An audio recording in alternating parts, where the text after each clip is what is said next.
Leave a thumbs up if you like any videos, then subscribe the channel and press the bell icon to watch more latest videos very faster. koonkan aadmiga jooga qof kasta kurbadiisiyo kaskiisuu hadlayaaho dadku waa kalamaan haddii aad kululaato halla boodin ka shee kaalintaada ka qaado dadku waa kalamaane wixii kula wanaagsan qaar baa kohanayee ha kasoomin dhegayste dadku waa kalamaane intaasi waa kaftan waanee markanna ku soo dhowaada xubintii kalamaan xafaayadda konfi baby iyo caanaha konfi laag sidaanay ilmuhu uga qosliyaan aryaadhaha reer kalamaan xalay madaxdi kalamaanka ahayd dhegaysigeeri waa ku dhafarteene how inti baaliis yaa birsuunaal ha soo baxdee ma baarideen inti baaliis yaa birsuunaal ha soo baxdee ma baarideen haye baryaan kala maqnayno waayidii basaase bulshayahay ma nabadba bulshayahay ma nabadba wala ku tabti barinaye ma barideen barinaye ma barideen adiguna wax kalaad ka tag hergalnaya ma hergasheen hergalnaya ma hergasheen war heestan hal afaa lagu qaadi jiray afafkan badan inta ka dhaaftaan dhageysta magaalada Garowe sidii lacagti tiiltiilay ama xalay dadkii ka hadlayo wada xishoonayay af wax cunay siduu yeeli jiray waa waramayeen miyaan gabaygu waa badan yahay idinku dheeray aryaxaad gabay nagu dheeraysa xabadba nooma sheegin warrinku waxa idin yiri miyay lacagtu waa badan tahay deyntu idin waashay lacagta imaaraadka bixiyay maya qadar dhiibti aryaadaha timirti horeba dab loo waay alla yiri kalamaan waxaan ku nacay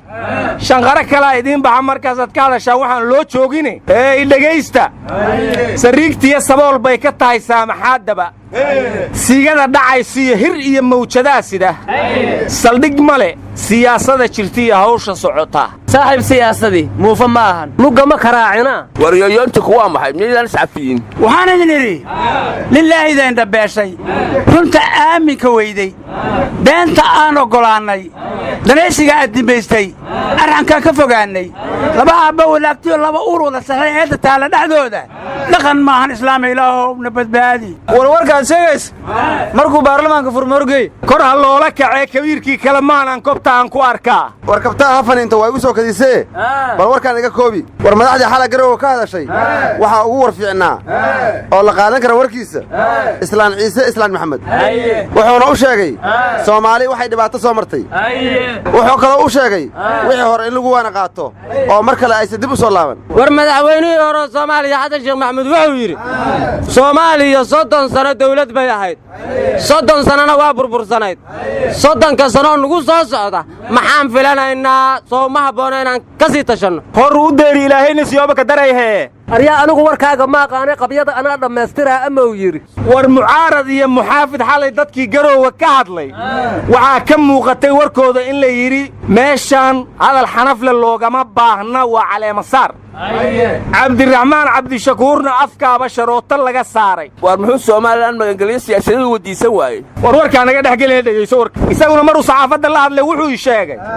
in madaxweynaha la caleema saaraya ka codsaday inuusan goobta ka hadlin maadaama aan madaxweynaha Soomaaliya raalli ka ahayn war beentaan iska daa xala Garowe mucaarad ma joogin muxaafid baa laga wada dhigay dadkii meesha ka hadlana qof kasta hadalkiisa wuxuu ku bilaabayaa isagoo karila waxaan salaamayaa madaxweynaha Soomaaliya Maxamed Farmaajo yaa xal xafida madaxweyne xaafaaba ku bilaaba hal lees cafiyo leesuma uurfayaabe war xaa muxaafidaha maamaayadii odabiiqay iyo Arweelo Sheekh Shariifa muxaafidahayd war madaxweynihii hore Puntland Senator Cabdiraxmaan Faroole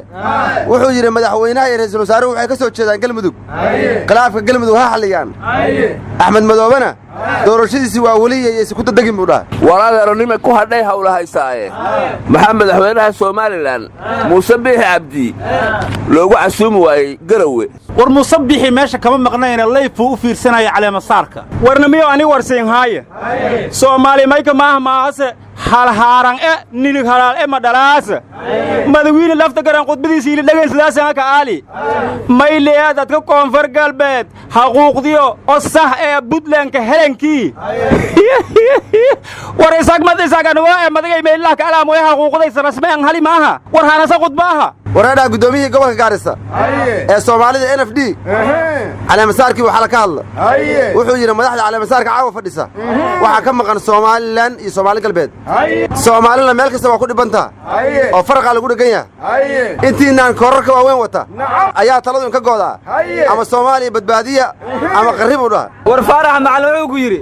soomaalida halalaayo si xal waara loo helo araada caleemasaarka xali anukuwa ma joogine soomaalida waa wada joogtaa maxaa loo leeyahay yahu war adinka waaraa idin matalaye aroo wan a ku hertiyo war alisayid sheekh axmed madoobe wuxuu yidhi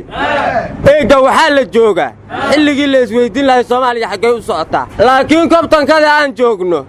wax la isuguma sheegi karo la iskumana calool fiyooba war guddoomiyaha aqalka sare cabdi xaashi cabdulaahi wuxuu yidhi dastuurka soomaaliya waa kan adduunka ugu muddada dheer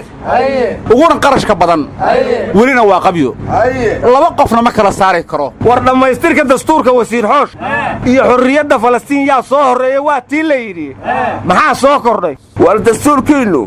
nacasnimadaba cimri dherarku kaga dalan yayba war madaxweynaha la caleema saarayee deni wuxuu yidhi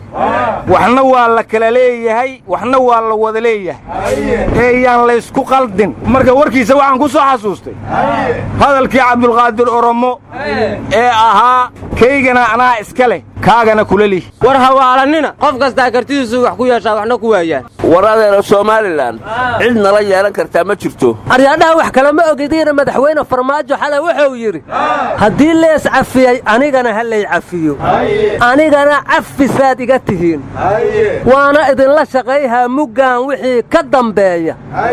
mucaaradna waa loo baahan yahow yidhi oo lagama maarmo minaysan inta shisheeye soo raacaan kursigayga hunguryay haynin warnimayahow waxay xalad shaqaynaysaane maantaa ka dambayso madaxdu wada qadeeyeen sidii sheekh shariif sheegayna iyagoo qisla ay ku kala tageen aryaadhaha aniga waxaa ii muuqata in lagu heshiiyey inaan la heshiin war wax wanaagsan saadaali waxa ha saadaalini wax walba waa ka hadasheena ugaartii dalka ka dareertay soo celinteeda ma laga wada hadlay war maraykanku wuxuu yidhi jid soomaaliya iyo jabuuti isku xidhan samaynayna war jidkaasi ma midkaan ku tahriibi lahayn baa mise waa midka ku soo guuri lahaa ani heer kalamaan waxaan dhihi lahay kulunkeenna waaye kawiirkaa ku jira waa la kasaa kulunkeenna waaye kawiirkaa ku jira waa la kasaa warnimadan soomaali state gobolka soomaalida etoobiya maamusho waxaan u maleeyey maamul goboleedyada soomaalidu ku dhaqan yahay madaxweyne mustafa cagjar iyo shidda ninka la yidhaahdo guddoomiyaha xisbiga ayaa iskhilaafay kadibna abiy axmeda u yeeray labadoodaba hadda asagoo labada dhinac ku sida labadoodii oo qoslayuu keenay yaa ceebkeed maahe soomaali waa caadadeed soomaaliya hadday iyadu heshiin weysay ciddii heshiisiisa khayr allaha siiyo war wiil soomaalida qaxootiga ee kenya ku nool ka mid ah waxuu ka qayb galay shirka dhaqaalaha adduunka waxaana uu yidhi waxaan u baahannahay in nala dareensiiyo inaan dunida qayb ka nahay waxaan u baahannahay inaan u noolaano sida bini aadamka uu nool yahay ma nihin xayawaan dad idinka idinla mid ah ayaan nahay warniyow sidii qayroob u hadlaya war xabsiga dhaxa ninkii lagu xidhoo ingiriiska ahay arreeda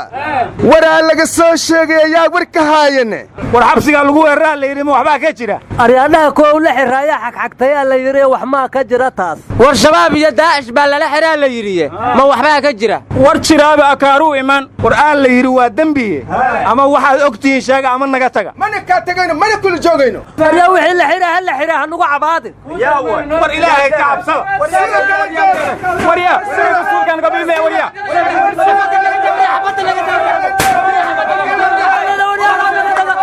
allah idin naxariiste